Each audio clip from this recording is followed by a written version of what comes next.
The dress was the color of a new moon. Lily had spent 3 nights sewing the final details alone, by the light of a candle that melted faster than she would have liked, her fingers cold and the needle stubborn. It was not a rich dress. The fabric was common linen, dyed with blackberry bark and burdock root, a deep blue she had mixed herself in a clay pot until she found exactly the shade she wanted. There were no silver embroideries like those on the Alpha daughters' gowns, no bone beads, no crafted buckles. But there was care in every stitch. There was hope in every seam. She was 23 years old, and this was the first time she had ever walked into the great stone hall of the Stonefang Pack without having to serve anyone. Tonight, she was a guest. The hall was thick, with the heavy scent of resin burning in the iron brackets lining the walls. The torches threw wide shadows across the banners hanging from ceiling to floor, each one carrying the symbol of a different pack. The Night of Bonds was like this, a gathering between clans, a rare occasion when wolves from distinct territories came together under one roof to seal alliances, honor promises, and in some cases, announce unions before all who were present. Dorian had promised that tonight would be hers. Lily touched the waist of her dress discreetly as she climbed the stone steps leading to the main entrance. Beneath the fabric, there was a secret she had not yet told anyone. Not even her closest friend, Sina, who appeared at her side at the last moment, gripping her arm with both hands as though she sensed that Lily needed a fixed point to keep from faltering. "You look beautiful," Sina said, and there was something in her voice that sounded more like a prayer than a compliment. "You're looking at me like it's my last day," Lily replied, trying to smile. "I'm looking at you the way I always have, with envy of your hair." Sina tugged gently at the golden braid falling over Lily's shoulder. "He will choose you." "He promised." Lily said nothing. She simply walked in. The warmth of the hall wrapped around her immediately, dense and loaded with the scent of leather, spilled wine, beeswax, and the unmistakable odor of strong-blooded wolves gathered in great numbers. There were more than 200 present. Long oak tables occupied the center of the space, covered in pitchers and platters. Along the sides, representatives of the greater packs occupied elevated seats, like small thrones of honor. At the back, centered, was a stone platform where proclamations were made. Lily knew that place well. She had cleaned the floor of that hall more times than she could count. She had poured wine at those tables. She had cleared bones and soaked rags in candle fat to polish the wooden benches. But tonight was different. She searched for Dorian with her eyes and found him quickly. He stood near the platform, wearing a tunic embroidered with the Stonefang Pack's symbol, his hair combed back with cedar oil. He was a strong-blooded beta, son of the local Alpha's second counselor, and had honey-colored eyes that Lily had learned to trust over 2 years. 2 years of quiet meetings, 2 years of whispered promises, 2 years in which he had said over and over that he would choose her when the right moment came. That moment had come. Dorian saw her. Their eyes met for an instant, and Lily felt her heart quicken in that old way, that way she had so many times confused with certainty. He looked away. Lily stood where she was for a few seconds, waiting for him to move toward her. He did not come. Instead, he turned back to the man beside him, laughing at something, spinning his cup between his fingers with the ease of someone who had never promised anything to anyone. Sina touched her arm. "He'll call you when the proclamation happens. That's how it's done. Just breathe." Lily nodded, but something inside her had begun to slip. She could not quite name it, only that the deep blue linen dress suddenly felt heavier than it should. The night moved forward. There were speeches. There was wine. There was the banner ritual, where each pack representative announced the names of those who would be recognized as part of the clan for the coming season. Lily stood near the east wall with Sina beside her, waiting. When Dorian's name was called to the platform, her heart stopped. He climbed the stone steps with that posture she knew, broad shoulders, chin raised. The pack's chief counselor lifted a hand and asked the ritual question. the same one that had been asked for generations. Dorian, son of Crest, of the Stonefang Pack. Do you come before your brothers and sisters to announce a bond, or to renew your standing as a free wolf? There was a pause that lasted only a breath. In that pause, Lily realized she had stopped breathing entirely. I come to announce a bond, Dorian said. The hall murmured. Lily closed her fingers around the fabric of her dress. With whom do you choose to bond, before all who witness here? Dorian turned his head, but not in Lily's direction. With Orla, daughter of Alpha Gremont, of the Brassclaw Pack. The silence that followed lasted less than 2 seconds. For Lily, it lasted a lifetime. There were applause. There was the sound of cups striking each other. There was laughter and whistles. The collective joy of those who had just witnessed a neatly sealed political alliance between 2 packs of standing. A young woman with red hair, and the posture of someone born to be watched, climbed the steps and took her place beside Dorian, and he put his hand on her waist with a naturalness that hurt more than any word could have. Sina said something. Lily did not hear it. She was looking at the deep blue dress she had sewn across 3 nights. She was remembering the candle that had burned to nothing. She was feeling, somewhere below her stomach, the weight of a secret she had been carrying alone for weeks, believing she would not be carrying it alone for much longer. She did not cry. She did not shout. She did not cross the hall toward the platform to do anything that might become a shameful story told afterward. Instead, she drew a slow breath, filled her lungs with the sharp scent of resin and leather, and walked toward the exit with her head held straight. It was precisely at that moment that the doors of the hall opened for the 2nd time that night. The cold came in first. Then the silence. Not an empty silence, but that particular stillness that happens when wolves of sharp instinct stop without being told to, their bodies responding before their minds can explain why. 3 men walked through the entrance. The first was tall with quick movements, a thin scar crossing his left eyebrow, and a smile that seemed to have already decided the entire room belonged to him before he had even stepped inside. He swept the hall with his eyes as though choosing a seat at an ordinary supper. That was Cale. The second walked with his hands clasped behind his back, a faint, ironic smile at the corner of his mouth, the kind of man who always seemed on the verge of saying something clever that no one else had thought of yet. There was something in his dark, precise eyes that suggested he understood far more than he let on. That was Revan. The third did not smile. He simply walked. Dark braided hair, eyes of a blue that looked almost gray in the torchlight, shoulders covered by a cape of black fur that was not decoration. It was a warning. He did not need to announce who he was. The hall had already understood. The local alphas straightened in their chairs. The counselors exchanged glances. Someone murmured a title under their breath. Adrian. The Alpha King. Lily was nearly at the door when he crossed her path. It was not deliberate. She was looking at the floor, steadying her breath, trying to reach the corridor before any tears had the chance to surface. And he was simply walking in the opposite direction, unhurried, reading the room with those eyes that seemed to record everything.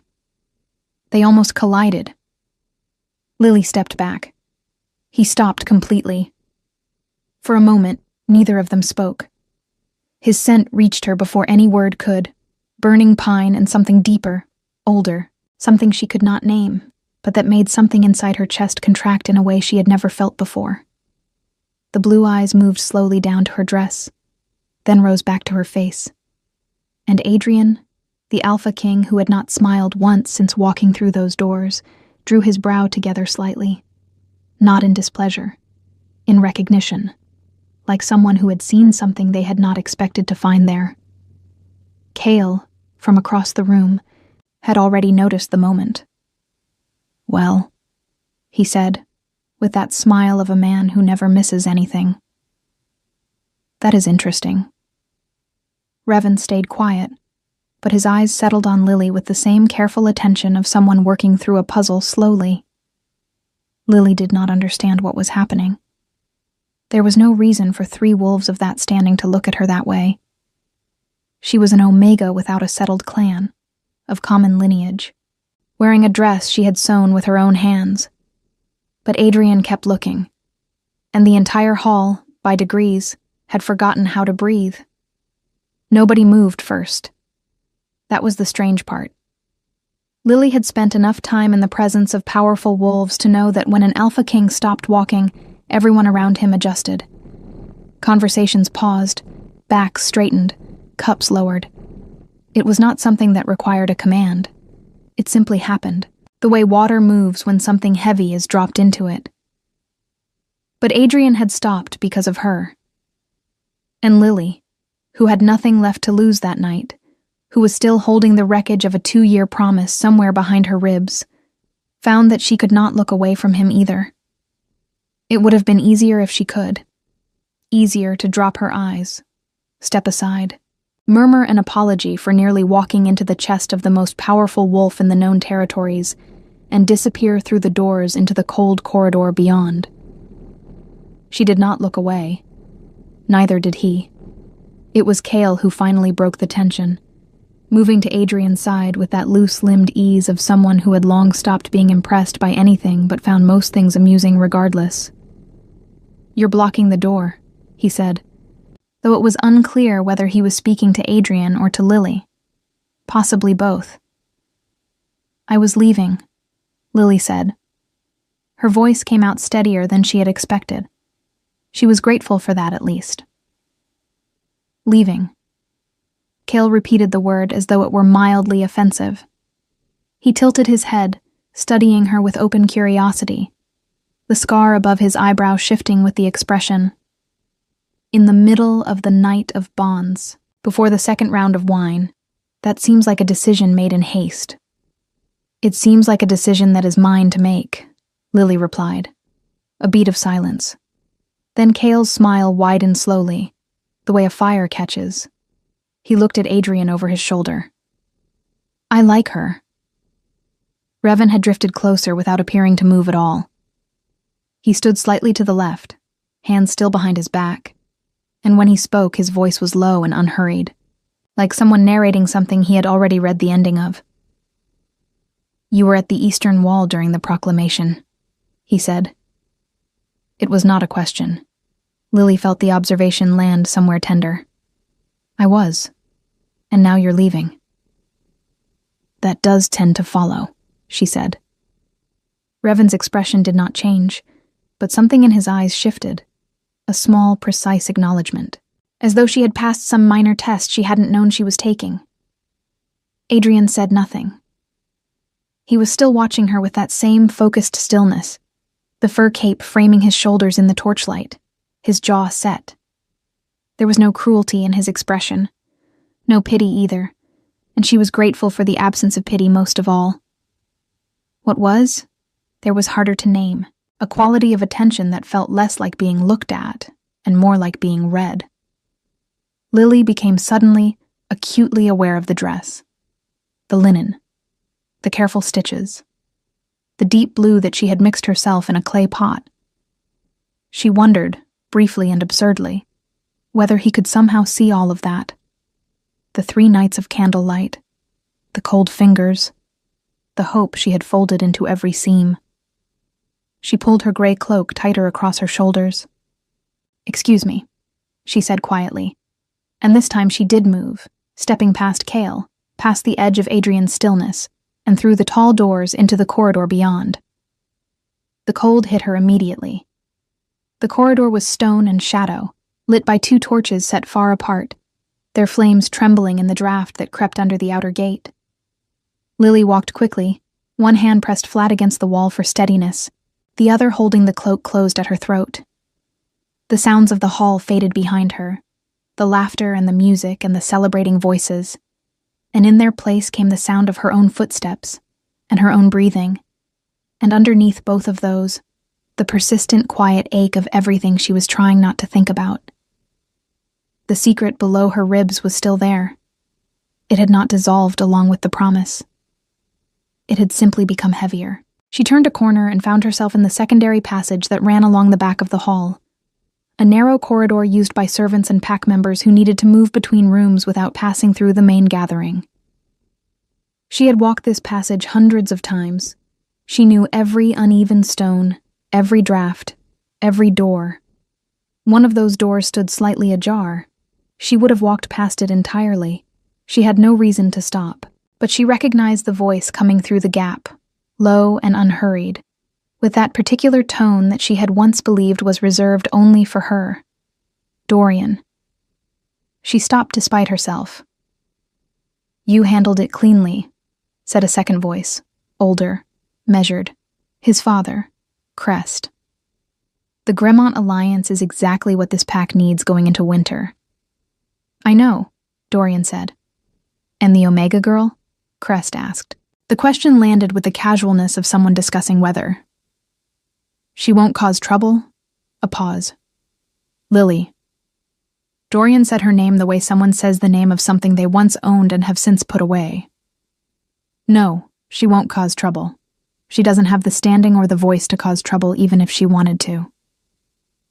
"I heard she's been looking unwell lately," Crest said. "Pale, tired." Another pause. This one longer. "It doesn't matter," Dorian said finally. And his voice had changed. Something in it had flattened, the way a door closes and the latch drops. Whatever she thinks she has to say, she has no proof, no rank, and no name worth invoking. Nobody in this hall is going to listen to an Omega with no claim, no family title, and nothing to offer. "Good," Crest said. "Keep it that way. The Gremont girl's father is watching. One misstep, and the alliance unravels." "There will be no misstep." Lily stood in the corridor with her back against the cold stone wall and her hand pressed hard over her mouth. She had understood everything. Every word. Not just the words themselves, but the architecture beneath them, the deliberate certainty with which Dorian had spoken, the way he had weighed what she carried inside her, and set it aside like something that did not factor into any of his calculations. The secret she had been protecting for weeks. The one she had almost told him the night before last when he had said something gentle and she had nearly broken open with it, he already knew, or suspected, and had decided it was irrelevant. She was irrelevant. She pressed the back of her hand against her mouth until the first wave of it passed. Then she straightened. She pulled the cloak tight. She breathed through her nose, slowly, the cold air biting all the way down, and she told herself the same thing she had told herself in the hall when the name Orla had been spoken aloud. Not here. Not now. Not in front of these walls that had always belonged to someone else. She pushed off the wall and kept walking. The corridor led to a small arched door that opened onto a side courtyard, and Lily went through it into the night. The cold was sharp and clean after the suffocating warmth of the hall. Above the courtyard walls, she could see the edge of the forest, dark pine and silver birch standing like witnesses at the border of the pack's territory. The ground was wet from an earlier rain, and the smell of damp earth and crushed moss rose around her feet. She stood in the middle of the courtyard and let herself feel it for exactly one moment. The full weight of it. The loneliness, the humiliation, the cold practicality with which she had been dismissed by the man who had once held her face in his hands and called her irreplaceable. The weight of the secret she would now be carrying further into an uncertain future than she had ever imagined. One moment. She allowed herself that. Then she heard the door behind her open. She turned, expecting Sina, who would have noticed her absence and come looking with worried eyes and careful hands. It was not Sina. Adrian stood in the arched doorway, the fur cape dark against the pale stone, those gray-blue eyes finding her immediately across the courtyard, as though he had known exactly where she would be. He said nothing. He did not move toward her. He simply stood in the doorway and looked at her the way he had looked at her inside, with that unreadable, specific attention that felt like the opposite of dismissal. Lily stared at him. "Did you follow me?" she said. It was not quite a question. "No," he said. His voice was low and even, the first words she had heard him speak. and it settled into the cold air between them with a quiet certainty that matched everything else about him. "Then what are you doing here?" He considered the question for a moment, as though turning it over. "The same thing you are, I expect," he said at last. "Looking for air."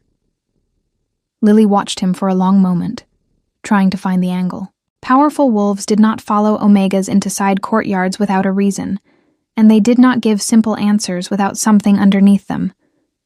She had lived in pack structures long enough to know that much. "You don't know anything about me," she said. "Not yet," Adrian replied. The wind moved through the courtyard, carrying pine and rain, and that deep, unnamed scent that had reached her inside when they had nearly collided at the doors. It reached her again now, stronger in the open air, and that same sensation returned, the quiet contraction in her chest, the feeling of something shifting in a direction she had no name for. She did not move toward him. He did not move toward her. But the space between them felt different now than it had a moment before, charged in a way that had nothing to do with threat and everything to do with something far more difficult to understand. Inside the hall, behind the stone walls, the celebration of Dorian's bond continued without them. Out here, in the cold and the dark, and the smell of wet earth, something else had just begun. The wind moved between them for a long moment before either of them spoke again.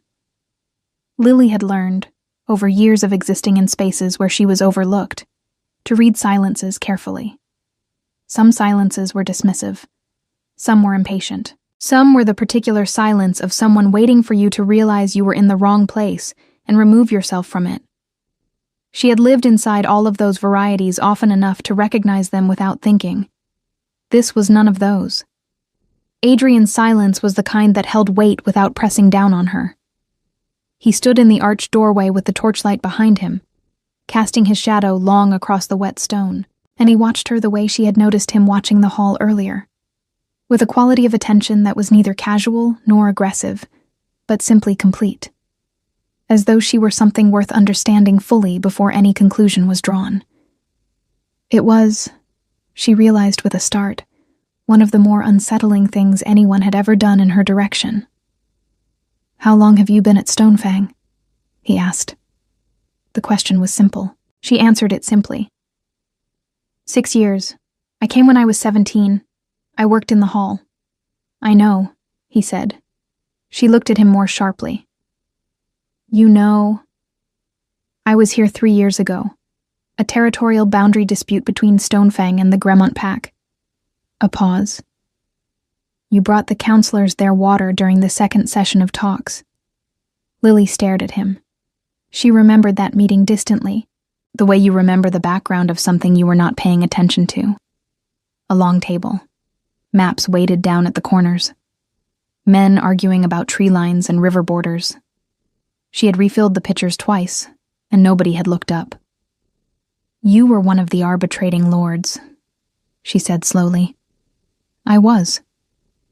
"You were sitting at the end of the table." "I was." She searched her memory and found the shape of it. A man at the far end, saying very little, watching the argument unfold with that same expression he wore now. She had not known who he was then. He had been simply another powerful presence in a room full of powerful presences, which meant he had been invisible to her in the way all of them were. A collective authority she moved around carefully without looking directly at. "I didn't recognize you," she said. Most people don't, without the formal banners. There was nothing boastful in the way he said it. It was just information. "You were the only one in the room who refilled the water before anyone asked for it." Lily blinked. "That's not particularly remarkable." "You also corrected the border map," Adrian said, quietly. "You set down the pitcher, looked at the parchment, and moved the marking stone 2 inches to the left." The senior counselor glanced at it 10 minutes later and adjusted the formal record to match. The silence that followed that observation was entirely hers. She had forgotten about that. It had been a small thing, barely a thought. A line on the map that she knew from years of walking, that particular edge of the forest, was wrong by a notable margin. She had touched the stone without deciding to, and moved away before anyone could ask why. "Nobody saw that," she said. "I did," Adrian replied. The door behind him opened with a scrape of iron, and Cale appeared at his shoulder, ducking slightly under the arch with the expression of a man who had been looking for entertainment and was now pleased with what he found. "There you are," he said, though whether he was speaking to Adrian or to Lily was genuinely unclear. "Revan owes me something. I told him you'd be in a courtyard. He said you'd still be at the door pretending to want air." He looked at Lily with open, uncomplicated interest. "I'm Cale. I make things more complicated. You'll learn to appreciate it." "That seems unlikely," Lily said. Cale pressed a hand to his chest. "She's quick." He looked over his shoulder at Revan, who had appeared behind him with his usual unhurried precision. "You hear that?" "I heard," Revan said. His eyes moved to Lily with that careful attention she was beginning to recognize. "You've been crying." "I haven't," Lily said, which was technically true. "You were about to," he said, which was not something she could argue with. He said it without cruelty, simply as an observation, the way he seemed to say everything. "The Night of Bonds is a particular kind of difficult for some people." "Revan," Adrian said. One word, low and even, and Revan nodded once in acknowledgement and said nothing further. The door on the opposite side of the courtyard opened then, and it was Cena who came through it, her dark cloak tangled around her ankles from walking fast, her eyes scanning the courtyard with the frantic efficiency of someone who had been looking for several minutes and was prepared to be furious. She found Lily immediately. Then her eyes moved to Adrian, then to Cale, then to Revan, then back to Lily, where they stayed with an expression that went through at least 4 separate emotional stages in the span of 2 seconds. Cena stopped walking. "Lily," she said very carefully. "I'm fine," Lily said. "You are standing in a courtyard with—" Cena lowered her voice considerably. "The Alpha King, and what appear to be 2 of his senior wolves. I'm aware. And you are fine." "Moderately," Lily amended. Cale looked at Cena with great appreciation. "I like your friend too," he said to Lily. "This pack has been holding out on us."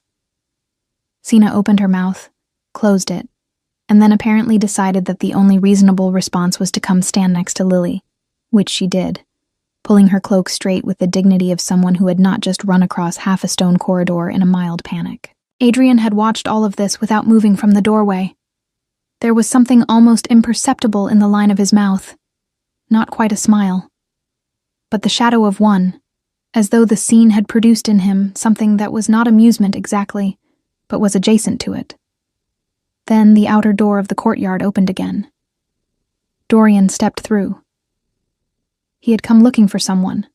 That much was clear from his posture, the slight lean forward, the scan of the courtyard. When he found Lily, he drew a breath and started toward her, already assembling an expression. Something between gracious and apologetic, the face of a man who had prepared a speech. He stopped when he registered who else was in the courtyard. The change in him was immediate and involuntary. His shoulders pulled back, his chin rose. His eyes moved from Lily to Adrian with a calculation that was almost visible. Adrian looked at him with no particular expression at all. That, more than anything else, seemed to unsettle Dorian most. He had expected something. Indifference, perhaps, or a glance that confirmed he was of too little consequence to register. What he received instead was the full weight of Adrian's attention, level and absolute and entirely without warmth. "My lord," Dorian said, inclining his head. Adrian did not respond. The silence stretched long enough to become its own kind of statement. Dorian turned to Lily. Whatever speech he had prepared had rearranged itself into something shorter and more cautious. "I wanted to make certain you were well," he said. Lily looked at him for a long moment. She thought about the door. She thought about the corridor. She thought about his father's voice asking, and the Omega Girl, and Dorian's voice answering as though the question were barely worth the breath it took. "I'm perfectly well," she said. "Thank you for your concern." Something moved across Dorian's face. It might have been relief. It might have been something more complicated. "Good, that's good." He glanced once more at Adrian, then back at her, and something in his expression shifted. A flicker of something she had not expected to see there. Recognition, perhaps. Or the beginning of understanding, arriving too late to be useful to anyone. He inclined his head once more, turned, and went back through the outer door. Nobody in the courtyard commented on this. Sena exhaled slowly beside Lily, the sound of someone who had been holding their breath for longer than was comfortable. Cale tilted his head, watching the door Dorian had gone through with an expression of detached consideration. Beta of the second house," he said, to no one in particular. "Sealed a bond tonight with the Gremont daughter." He looked at Lily sideways. "That was the proclamation you were there for. It was not a question." "It was," Lily said. "And the dress," he said, looking at the deep blue linen with the same matter-of-fact observation with which he seemed to approach everything. "You made it yourself." "I did. For tonight." "Yes." Cale nodded once, as though something had been confirmed. He did not say anything further on the subject, which Lily found she was grateful for. Adrian pushed off the doorway and took 2 steps into the courtyard. He stopped a reasonable distance from her, close enough to speak without raising his voice, far enough that she did not feel pressed. "Where will you go tonight?" he asked. Lily frowned slightly. "To my quarters, in the lower annex. They're part of the main pack lodge?"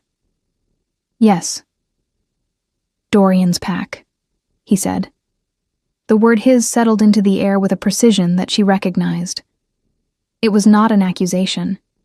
It was simply an observation, delivered with the quiet exactness of someone marking a fact on a map. She had not thought of it that way before. She had thought of the lower annex as hers because she had lived in it for 6 years. But she had no clan name, no formal rank, no document that said the space belonged to her, rather than to the lodge structure she occupied by the informal permission of a pack she had never formally joined. She was quiet for a moment. "I see your point," she said at last. Adrian held her gaze. "Come to the morning gathering," he said. "At the main hall. I will be presiding over the secondary territorial disputes before I leave Stonefang. I'm not a party to any territorial dispute." "No," he agreed. "But I'd like you there." Lily searched his face for the angle again, for the shape of what was underneath the words. She found nothing that looked like manipulation, nothing that looked like pity, and nothing that looked like the easy, practiced charm of a man who said things like this often. What she found instead was something far simpler, and in some ways far harder to dismiss.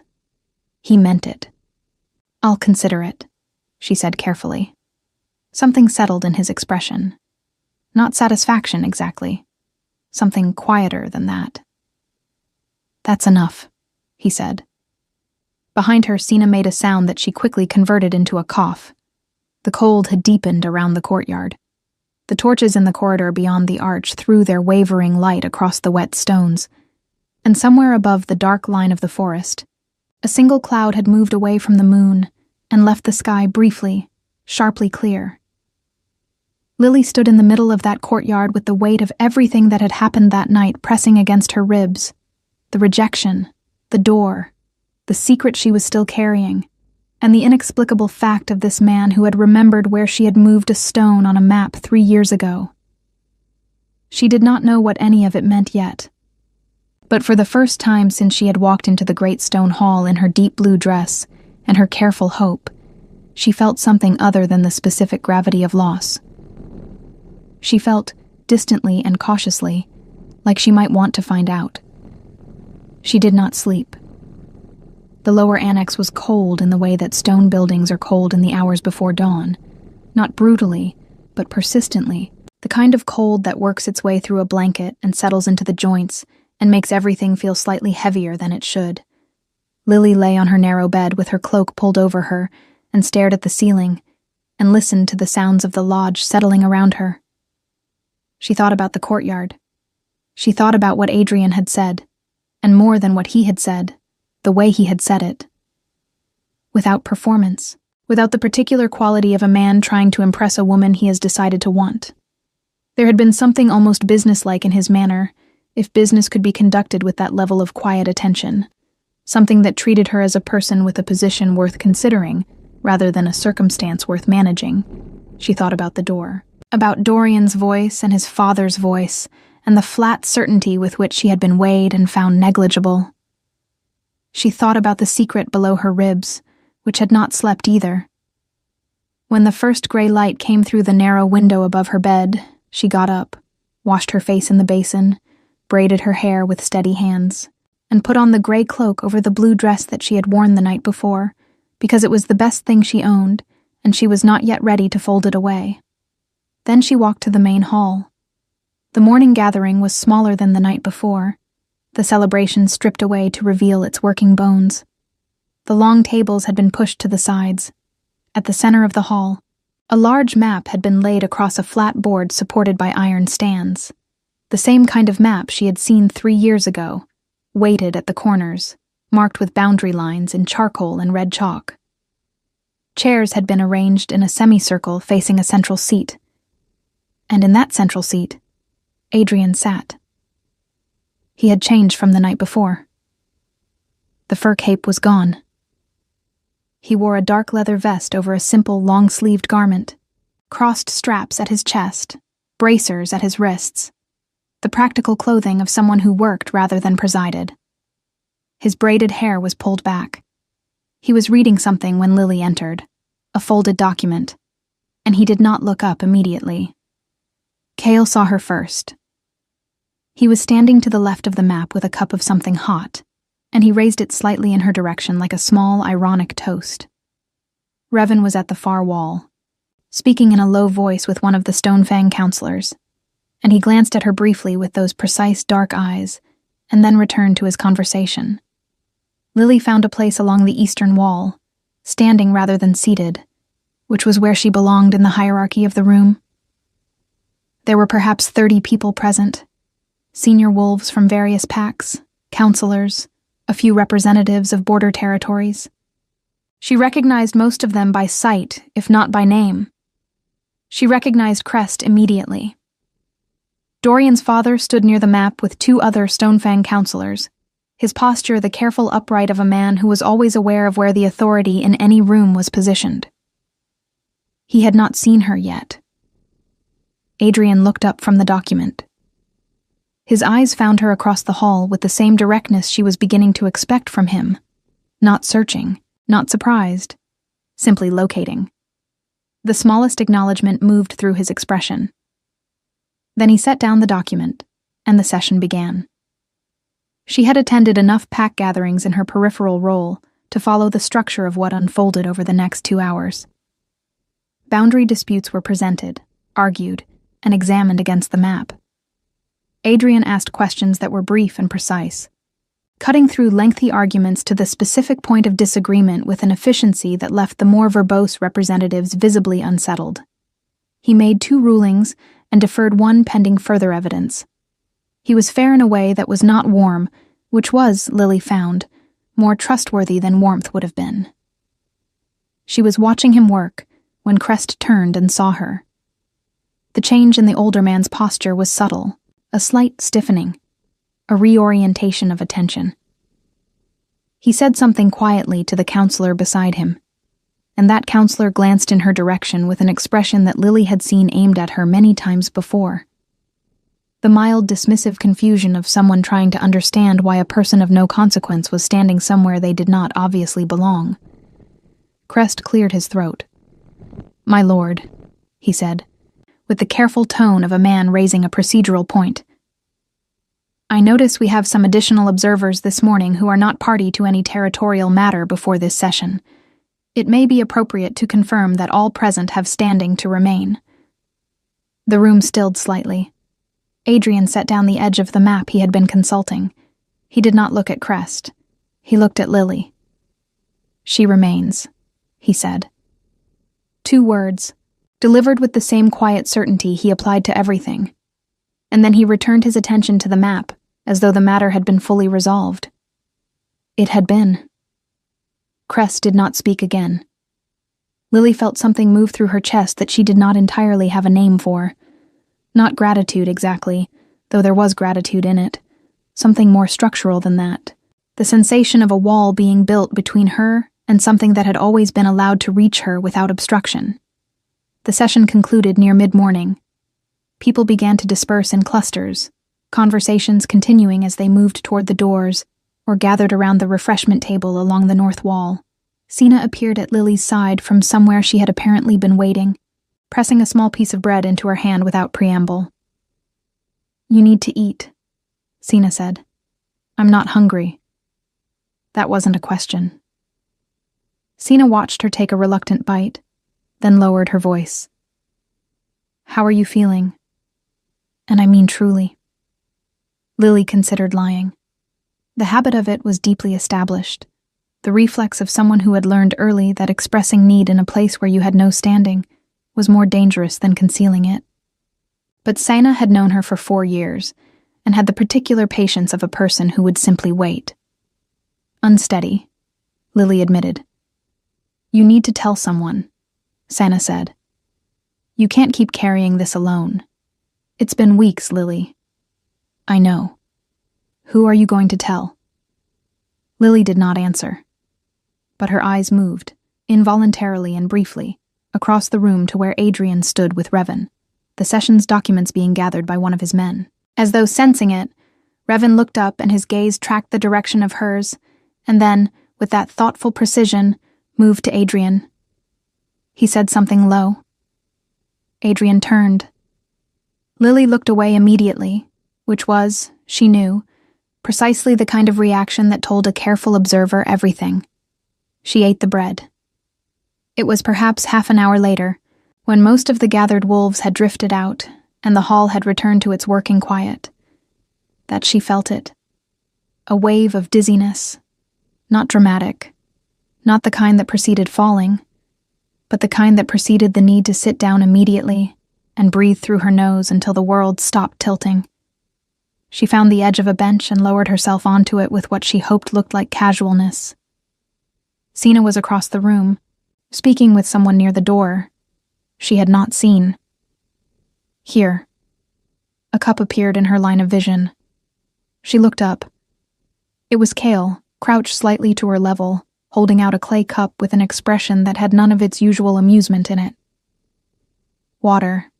Drink it slowly." She took it. "How did you went pale," he said simply. Revan noticed first.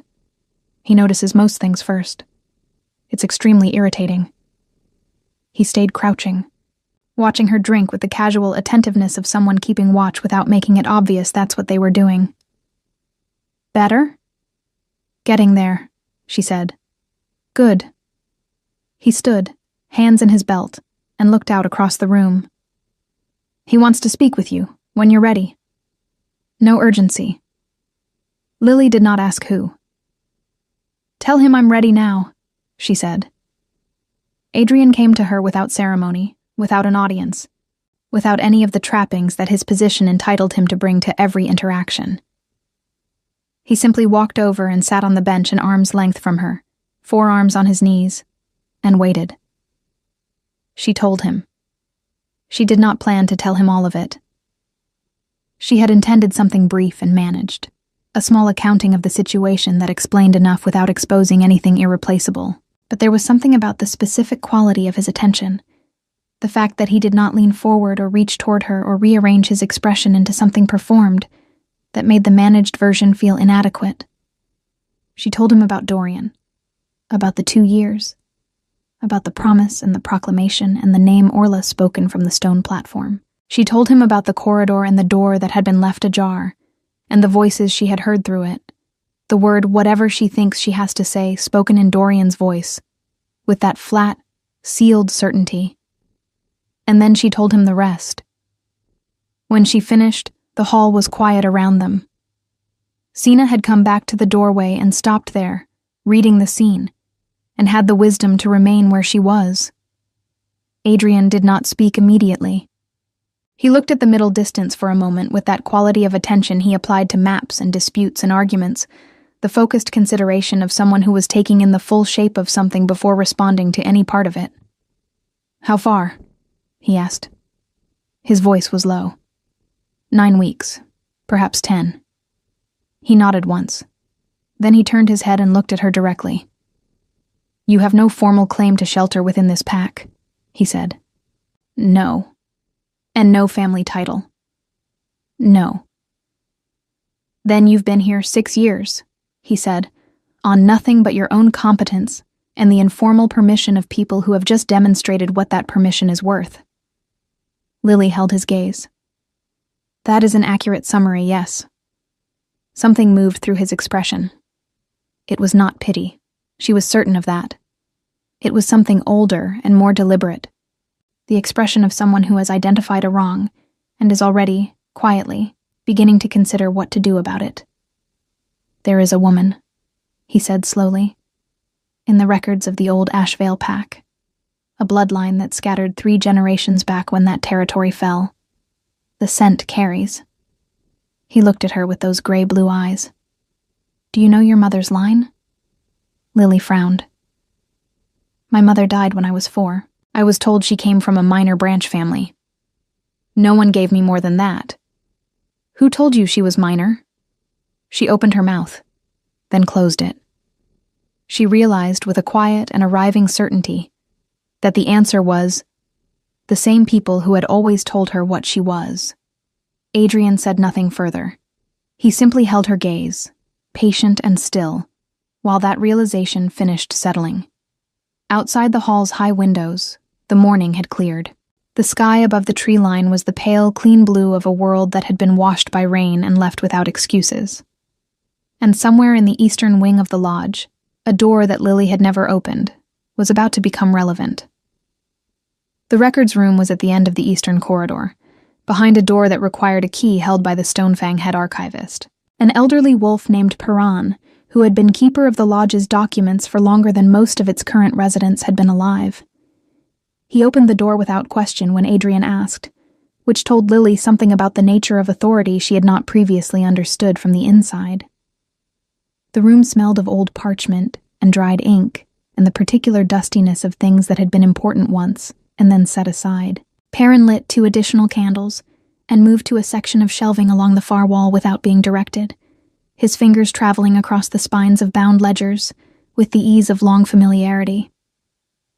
"Ashvale Territorial Records," Adrian said. "Third shelf, Eastern Collection," Piran said. "What period?" 3 generations back. Bloodline dispersal after the fall. Perrin pulled a ledger without hesitation and set it on the narrow reading table at the center of the room. He opened it to a page somewhere in the middle, smoothed it flat with practiced hands, and stepped back. Adrian looked at Lily. She moved forward and looked down at the page. The names were written in the careful, slightly faded script of a record keeper who had understood they were documenting something that would outlast them. She read down the column of the dispersal registry, the list of those who had left Ashvale territory when the pack fell, tracking by name and lineage and destination. She found her mother's name halfway down the page. Marin, second daughter of the Ashvale bloodline, elder branch. Dispersed to the southern borderlands. Status, unconfirmed. Lily's hand rested on the edge of the table. She read it again. The words did not change. "Elder branch," she said. Her voice was very quiet. "The Ashvale elder bloodline was one of the oldest in this region," Adrian said, standing beside her. "They were not nobility in the way the current packs understand nobility. They were older than that. The scent marker that carries in that line is distinctive to anyone who knows what they're looking for." He paused. "I recognized it the moment you walked past me at the door last night." Lily stood very still. All her life she had been told what she was by people who had decided before they looked. An Omega without standing. A girl without a name worth invoking. a woman whose presence in a room required justification. She had absorbed these assessments the way stone absorbs water, slowly and completely, until she could no longer clearly see the line between the stone and the damp. She looked at her mother's name written in faded ink and felt something shift in her chest. Not a dramatic unraveling, something quieter than that. The particular sensation of a thing you have been leaning against for a long time no longer being there, and finding that you were standing on your own already, and perhaps had been for longer than you knew. "What does this mean?" she said. "Practically, it means you have a bloodline claim that predates every current alliance structure in this territory," Adrian said. "It means the Stonefang Pack has been housing an Ashvale heir as an unpaid servant for 6 years, and it means that whatever Dorian's father said behind that door last night, he was making calculations based on a false accounting of who you are." Piran, who had been standing very quietly by the shelving, cleared his throat softly. "The Ashvale dispersal records were never formally closed," he said to no one in particular. "Which means the bloodline claim remains legally active under the old territorial law." "I know," Adrian said. Lily looked at him. "You knew before you looked at the records." "I was certain enough," he said. "The records confirm it." She was quiet for a moment. Then, "What are you going to do with this?" Adrian turned to face her fully. In the candlelight of the small records room, with the smell of old parchment around them and the distant sounds of the lodge carrying through the stone walls, he looked less like the abstracted authority she had been trying to read since the night before, and more simply like a man who had made a decision and was now being straightforward about it. "Nothing," he said, "without your agreement." The formal session was called for midday. Adrian had requested it through the Stonefang head counselor with the particular brevity of someone who was not asking. The hall filled again, not with the festivity of the night before, but with the taut, attentive energy of a gathering that understood something consequential was about to happen without knowing precisely what. Dorian was there. He stood near his father with an expression that had been carefully arranged into composure, and was not entirely succeeding. Orla, his newly bonded mate, was not present. She had departed for the Gremont territory at first light. Kale stood at Adrian's right, Revan at his left. Sina had found a place near the eastern wall, close to where Lily stood, and she had taken Lily's hand without asking, and was holding it with both of hers. Adrian did not use the platform. He stood at the center of the floor, in front of the map that was still laid out from the morning session, and he spoke with the same level clarity he had used for every territorial ruling. He presented the Ashvale records. He named the bloodline. He cited the legal standing under old territorial law. He was precise, and he was brief, and he left no opening for procedural challenge, because he had already thought through every procedural challenge before he walked into the room. Then he said, "I am invoking formal recognition of the Ashvale bloodline claim on behalf of Lily, daughter of Marin, Elder Branch. This recognition carries full standing under cross-territorial law and supersedes any informal status previously assigned within this lodge." The room was very quiet. Crest's face had gone through several colors in the space of 30 seconds. He collected himself and opened his mouth. "My lord, the Ashvale line has been dormant for..." "Legally active," Revan said, from his position to Adrian's left, without looking up from the document he was holding. "Piran's records are unambiguous. Shall I read the relevant statute?" Crest closed his mouth. Dorian did not speak. He was looking at Lily with an expression she had not expected to see from him, and did not particularly want. It was not hostility. It was not calculation. It was the expression of someone who was, at significant personal cost, finally understanding the true shape of a thing they had treated carelessly, and finding that the understanding had arrived at precisely the moment when it could do no one any good. Lily looked back at him steadily. She did not feel triumph. She did not feel the specific relief of a wound being addressed, because the wound had not been waiting for this to begin healing. The wound had begun healing last night in a cold courtyard, when a man she did not know had told her he remembered where she had moved a stone on a map. She simply held Dorian's gaze long enough for him to understand that she saw him clearly, and then she looked away. She left Stonefang 3 days later. There were things to settle, documents to be properly recorded, a formal process that Revan managed with the thorough efficiency of someone who treated paperwork as a personal adversary to be defeated completely. Perun provided sealed copies of the Ashvale records. The Stonefang head counselor signed the recognition without meeting Lily's eyes, which was his prerogative, and did not trouble her. Sina helped her pack, which did not take long because there was not much. A worn satchel, 2 changes of clothing, the blue dress folded carefully at the top, a small carved wooden figure that had been her mother's, the only object she had carried from her earliest life. She held it for a moment before placing it in the bag. "You don't have to come," Lily told Sina. "It's a long journey, and you have a life here." "I have a room here," Sina said. "There's a difference." She set her own bag beside Lily's.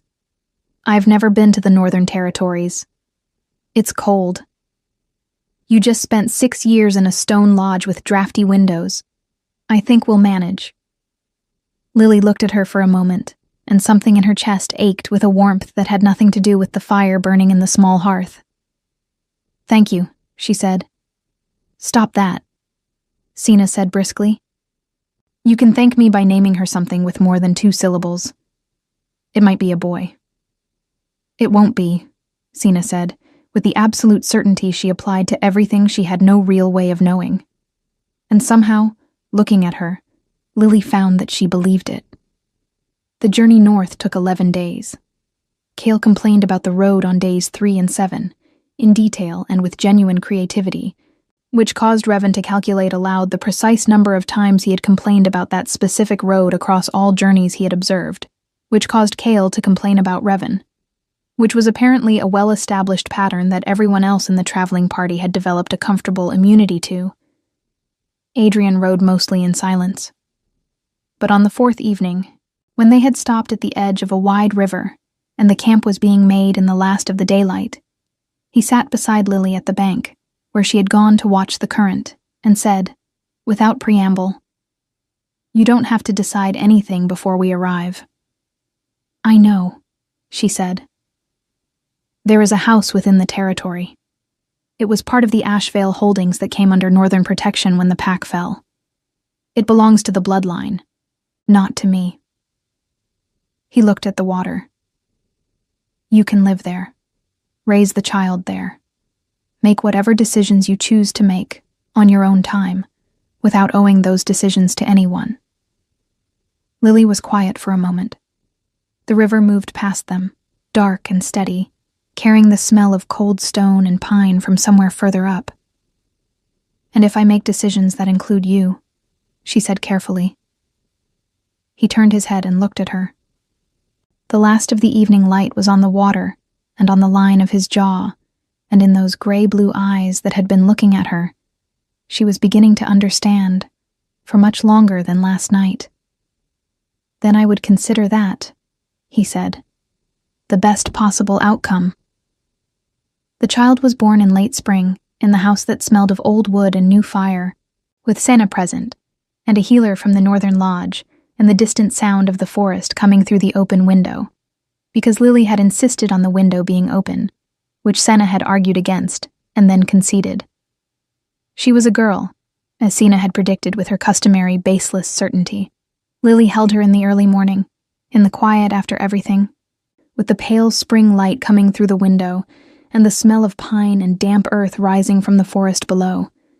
And she felt, fully and without reservation, the thing she had been moving toward through every difficult yard of the past year. She was home. Adrian came in quietly, as he did everything, and sat in the chair beside the bed, and looked at the child with an expression that was not performed and not managed, but simply true, the expression of a man seeing something that mattered to him. He did not say anything for a long while. Then, "She has your coloring." "She has my mother's coloring," Lily said. "Apparently it runs in the elder branch." A small silence.